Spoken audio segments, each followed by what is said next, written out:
देखो आज हम लोग पढ़ेंगे विद्युत मोटर। क्या पढ़ना है? विद्युत मोटर। देखो मशीन का पार्ट होता है ये सब। मशीन जैसे ही आप लोग पढ़िएगा अपर क्लास में मशीन पढ़ने के लिए है, यानी मशीन पढ़िएगा उसको दो पार्ट में बांटा जाता है, एक मोटर होता है एक जनरेटर होता है। हम लोग आज पढ़ेंगे विद्युत मोटर, उसके बाद जनरेटर भी पढ़ने के लिए नेक्स्ट क्लास में पढ़ेंगे। तो विद्युत मोटर को हम लोग पढ़ लेते हैं। ये एक जो है युक्ति है या इसको कुछ यंत्र कह सकते हो, जो है ऐसी युक्ति जो विद्युत ऊर्जा को यांत्रिक ऊर्जा में कन्वर्ट करता है। क्या करता है? ये विद्युत ऊर्जा को किस में कन्वर्ट करता है? यांत्रिक ऊर्जा में रूपांतर करता है। उसी को हम लोग क्या बोलते हैं? विद्युत मोटर बोलते हैं। जैसे हम लोग जो है पंखा में देखिएगा इसमें विद्युत मोटर वो लगा हुआ रहता है।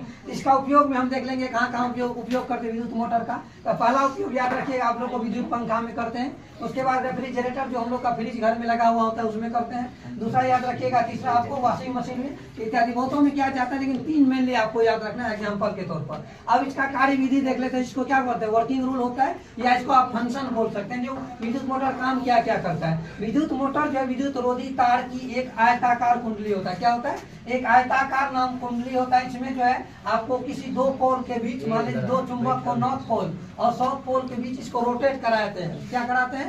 एक आयताकार कुंडली बनाएंगे, दोनों नॉर्थ पोल और साउथ पोल के बीच इसको क्या करते हैं, जो है एक ब्रश के थ्रू जो भी फंक्शन में दिया हुआ है इस ब्रश लगा हुआ रहता है। अब ब्रश में हम लोग इलेक्ट्रिक जो है करंट विद्युत धारा को क्या करते हैं? प्रभावित करते हैं। तो फंक्शन हम देख लेते हैं। विद्युत मोटर में जो है विद्युत रोधी तार का क्या होता है? आयताकार कुंडली होता है और यह कुंडली किसी चुंबक के दो ध्रुवों के बीच, मान लेते हैं एक ध्रुव नॉर्थ लेंगे, दूसरा ध्रुव क्या होगा? साउथ होगा। इन दो ध्रुवों के बीच में रखते हैं।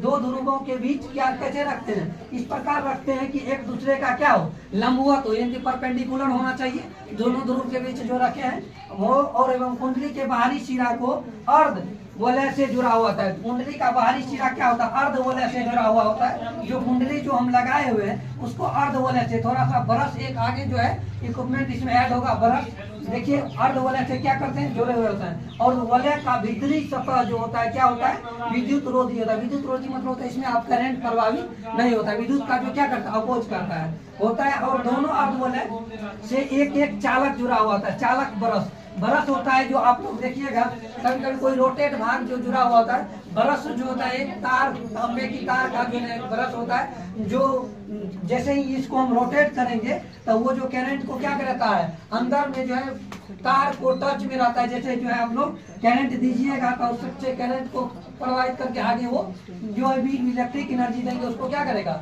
मैकेनिकल इसको यांत्रिक ऊर्जा में कन्वर्ट करेगा। तो ये जो ब्रश हुआ लगा रहता है, तो जब ब्रश में हम लोग क्या करते हैं? विद्युत स्रोत से जोड़ते हैं। ब्रश को किससे जोड़ते हैं? विद्युत स्रोत से जोड़ा जाता है। तो फ्लेमिंग के लेफ्ट हैंड रूल से इसमें कौन सा नियम